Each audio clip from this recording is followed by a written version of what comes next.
아침 주님께 나와 기도하는 믿음의 권속들에게 크신 은혜와 축복이 함께 임하시기를 주님의 이름으로 축원드립니다. 오늘의 말씀은 요람 왕, 그리고 아하시야 왕, 그리고 이세벨까지 심판한 예후가 그 기세를 누그러뜨리지 않고 요람 왕의 70명의 왕자, 그 왕자와 또 요람 왕에게 속한 사람들을 다 심판하면서 결론적으로 이 모든 일이 하나님의 뜻의 성취였음을 담대하게 선포하는 이야기로 끝맺음하고 있습니다. 말씀을 묵상하면서 우리 삶 가운데 두 가지를 함께 살필 수 있다라고 하는 생각이 들었습니다. 첫 번째는 우리 삶 가운데에서 하나님께서 원치 아니하시는 것을 발견하게 되어질 때에 그것을 어떻게 대해야 할 것인가, 대해야 할 때에 우리의 마음과 생각과 행동은 굉장히 단호해야 한다고 라고 하는 묵상을 하게 되었습니다. 아마 한 번쯤 병원을 찾아가신 일이 있으실 것입니다. 저도 가끔 치통 때문에 치과를 가서 점검할 때가 있는데 글쎄요, 여러 가지 아픔들을 다 겪어본 것은 아니지만 제 개인적으로 겪어봤던 아픔 가운데에 치통이 제일 컸습니다. 특별히 명절 기간이라든가 휴일 기간에 아프면 열지 않는 치과를 부여잡고 이렇게 진통제를 먹으면서 그것도 한 2-3시간마다 진통제를 먹으면서 치통을 견뎠던 그런 경험도 있어서인지 모르게 이 치통이라고 하는 것은 굉장히 크게 저한테 다가옵니다. 그래서 치통을 겪을 때에 치과를 가면 어김없이 치과 의사가 하시는 말씀이 있습니다. 썩었습니다. 근데 썩었는데 그대로 두겠다라고 의사가 얘기하면 환자 어떡할까요? 큰일 나겠죠. 오히려 환자가 나서서 제발 좀 썩은 데를 어떻게 떼우시던가 갈아내시던가 그렇게 얘기를 하겠죠. 그러나 한 번도 치과에 가서 제 환부와 치통을 얘기할 때 치과 의사가 그냥 두십시오 라고 얘기한 적이 한 번도 없습니다. 어떨 때는 금을 씌우기도 하고 아말감을 씌우기도 하지만 무언가 썩은 부위를 그 막 도는 그 드릴로 뚫어내고 깎아내고 그래서 없앤 이후에 거기를 새롭게 메우지요. 그것을 깎아내지 않고 메우지 아니하면 그 상처와 고통은 지속적으로 그 환자를 괴롭히게 될 것입니다. 마찬가지입니다. 우리 안에 발견되어진 죄악이 있다면 그 죄악을 어떻게 대해야 할까요? 인간적인 마음에 옹호할 수 있습니다.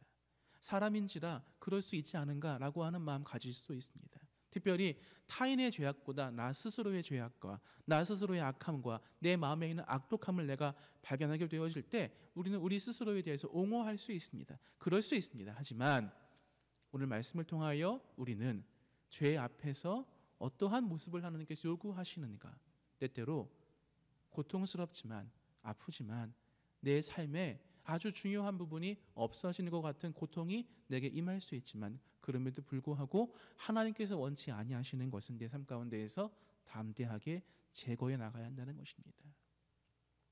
그것은 하나님의 뜻이지 우리의 뜻이 아닙니다. 우리는 우리의 뜻보다 앞서 일하시는 하나님의 뜻을 발견하게 되어질 때 그 하나님의 뜻에 순종하고 복종해야 합니다. 그러므로 이 말씀을 통하여 우리는 매 순간 나에게 하나님의 뜻을 펼치시고 조명하시어 나의 생각과 뜻이 아닌 하나님의 뜻으로 살아갈 수 있는 그것이 진정한 은혜이다. 내게 일용할 양식을 주시는 것도 은혜이고 입을 옷을 주시는 것도 은혜이지만 가장 소중한 은혜 가운데 하나는 나로 하여금 하나님의 길을 쫓아갈 수 있도록 부단히 나의 마음을 돌아보게 하시고 나의 언행 심사를 발견하게 하시사 내 삶 가운데 오늘보다 내일 더 주님 보시기에 아름다운 믿음의 삶이 세워지는 것이 은혜이고 그 길로 나아가게 되어질 때에 나의 삶 속에 점차 하나님께 나아가는 길을 방해하는 것들을 하나하나 놓아놓고 버려놓아도 놓고 보니 버려보니 제하여 보니 하나님 섬김도 더 소중한 나의 삶으로 나아갈 수 있음을 깨닫게 되어질 때에 우리의 삶은 세상에 속하여 있지만 세상에 붙잡혀 있는 인생이 아니라 나에게 속해 있지만 나에게 붙잡혀 있는 인생이 아니라 나라고 하는 한계와 세상이라고 하는 한계와 시대라고 하는 한계를 넘어서서 하나님의 귀한 뜻을 담아내고 붙들어낼 수 있는 귀한 믿음의 삶이 우리 삶 가운데 펼쳐지고 그것이 은혜와 은총으로 우리의 삶에 고백될 것입니다. 그 귀한 은혜가 우리 모두에게 있기를 주님의 이름으로 축원드립니다. 아울러 오늘 말씀 가운데에서 또 한 가지 우리가 묵상할 수 있는 것은 신앙인이 당당할 수 있다고 하는 것, 담대할 수 있다는 것, 이것이 어디에 근거를 두고 있는가? 결국 하나님께 근거를 두어야 당당함, 담대함으로 그 믿음의 삶을 펼칠 수 있다는 것입니다. 우리가 이 세상을 살아갈 때에 담대한 마음과 모습보다는 무언가 부끄럽고 움츠러들고 이러한 모습으로 우리의 인생을 살아갈 때가 적지 않이 있습니다. 하지만 오늘 우리는 예후의 모습을 통하여 그리스도인의 당당함은 그 그리스도인에게서 나오는 것이 아니라 그 그리스도인이 담고 있는 하나님에게서 나온다는 것을 깨닫게 되어집니다. 예후는 이세벨을 죽인 다음 심판의 칼날을 멈추지 않고 그 요람 왕의 왕자들, 무려 70명 되어지는 왕자들을 죽였습니다. 일거에 그 많은 사람들을 심판하였습니다. 그리고 요람 왕과 그의 곁에 있어서 그를 도와주었던 가장 가까운 신복들 또한 남김없이 다 심판하였습니다. 말씀을 읽으면서 자녀를 키우는 입장에서 부모의 죄 때문에 자녀까지 심판받는 것이 좀 불편했었습니다. 어떻게 하나님께서 그러실 수 있을 것인가? 왜냐하면 저 역시 부모로서 자녀 앞에 그리고 하나님 앞에 내세울 만한 것보다는 내세우지 못할 만한 것들이 너무나 많기 때문이지요.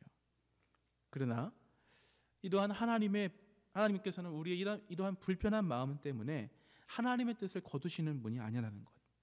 오히려 우리의 불편한 마음의 근원이 어디에 있는지를 말씀을 통하여 발견하게 하십니다. 즉 우리가 느끼게 되어지는 이러한 불편한 마음은 결국 우리로 하여금 그리스도인으로서의 당당함을 갖지 못하게 하는 요소로서 우리의 신앙과 삶에 작용할 것입니다. 그리고 그 불편한 요소는 생각보다 우리의 믿음의 삶과 굉장히 가깝게 결부되어져 있습니다. 열왕기하 5장부터 등장하게 되어지는 엘리사의 기적 가운데에서 엘리사와 가장 가까이 있었던 게하시를 기억하실 것입니다. 나아만 장군의 병을 고쳐주었을 때 나아만은 가져온 그 온갖 막대한 재물을 통하여 엘리사에게 감사를 표하려 하였지만 엘리사는 그저 하나님께서 하신 일이라고 하며 그 영광을 자신이 거둘 수 없다라고 하며 거절합니다. 근데 우리가 모두가 알다시피 엘리사의 사환 게하시는 나아만 장군의 재물을 탐하였습니다. 그가 탐한 이유를 성경에서는 뭐라고 하는가 하면 엘리사의 살림살이가 더 나아질 것이고 엘리사의 제자가 왔으니 그들을 도와줄 것이며 더 좋은 집을 엘리사를 위하여 구하고 마당도 있어서 식물도 심고 과실도 심어서 또 자신을 도울 수 있는 종 몇몇을 구해다가 더 살림살이를 좋게 가꾸자.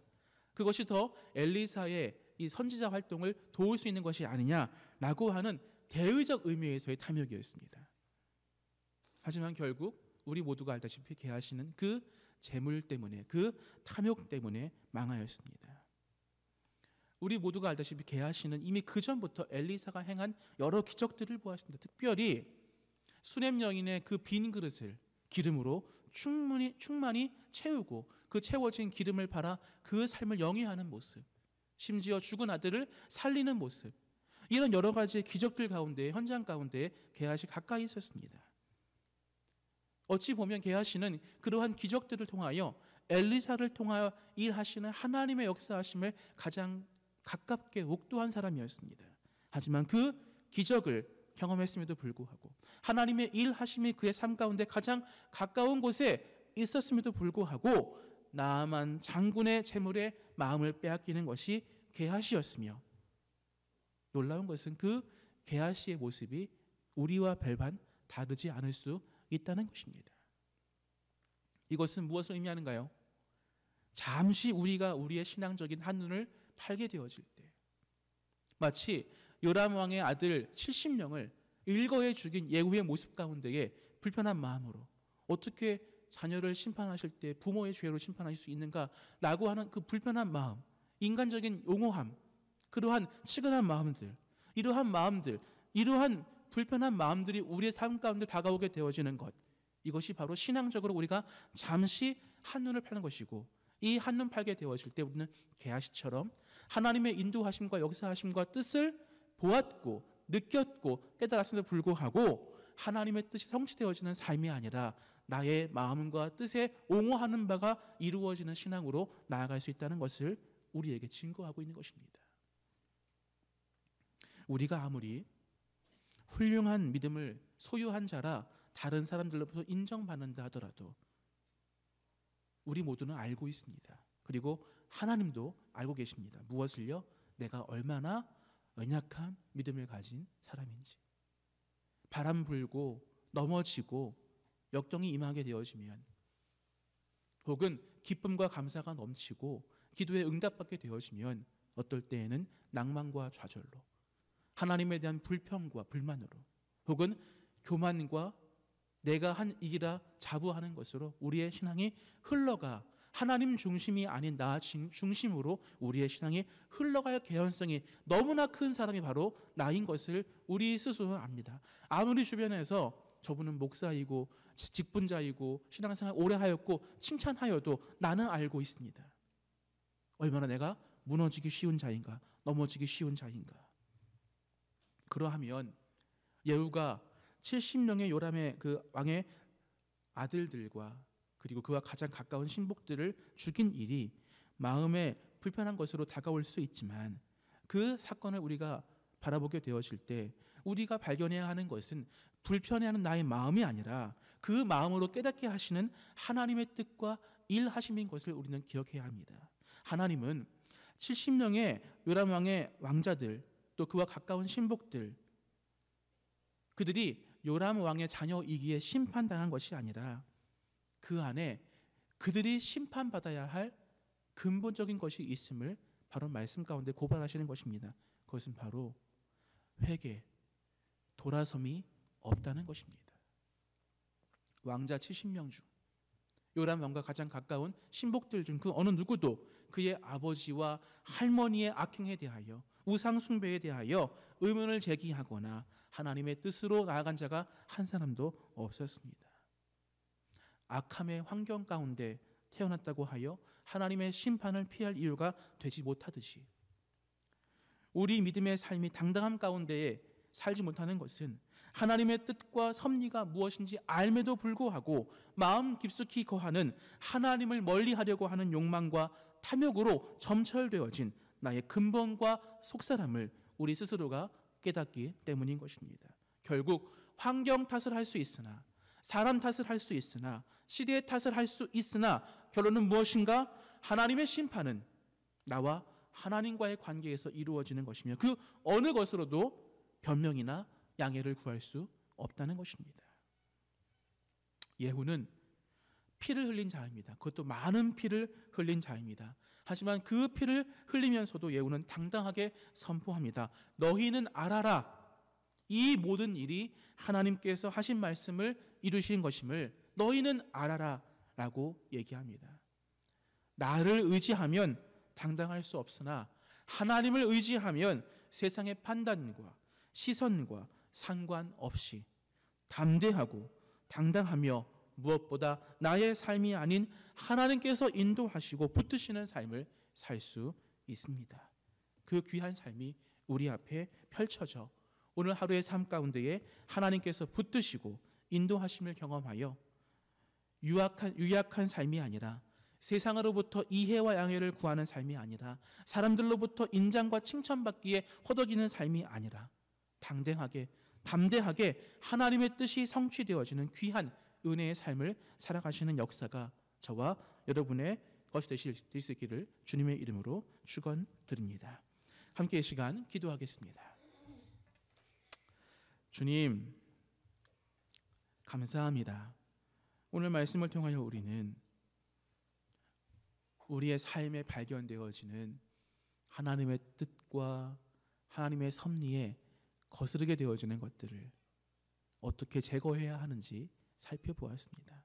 주님, 나의 삶에 그러한 것들이 없지 않음을 고백하오니 깨닫게 하시고 알게 하시사, 그리고 행하게 하시사, 즉각적으로 반응하게 인도하시고 철저하게 그 죄악의 모습들을 도려내어 우리의 삶에 주님 보시기에 선하고 아름다운 모습들로 충만히 채워지는 은혜가 임하도록 역사하여 주옵소서. 또한 기도하옵나니 주여, 하나님의 뜻을 붙드는 자로서 담대하고 당당하게 이 세상 가운데 살아가 하나님의 힘과 능력과 권능과 인도하심으로 우리의 삶이 살아감을 담대하게 증거하는 믿음의 삶 우리 가운데 펼치시고 역사하여 주시옵소서. 모든 것을 의탁드리며 거룩하신 예수 그리스도의 귀하신 이름으로 기도합니다. 아멘. 하늘에 계신 우리 아버지, 아버지의 이름을 거룩하게 하시며 아버지의 나라가 오게 하시며 아버지의 뜻이 하늘에서와 같이 땅에서도 이루어지게 하소서. 오늘 우리에게 일용할 양식을 주시고 우리가 우리에게 잘못한 사람을 용서하여 준 것 같이 우리 죄를 용서하여 주시고 우리를 시험에 빠지지 않게 하시고 악에서 구하소서. 나라와 권능과 영광이 영원히 아버지의 것입니다. 아멘.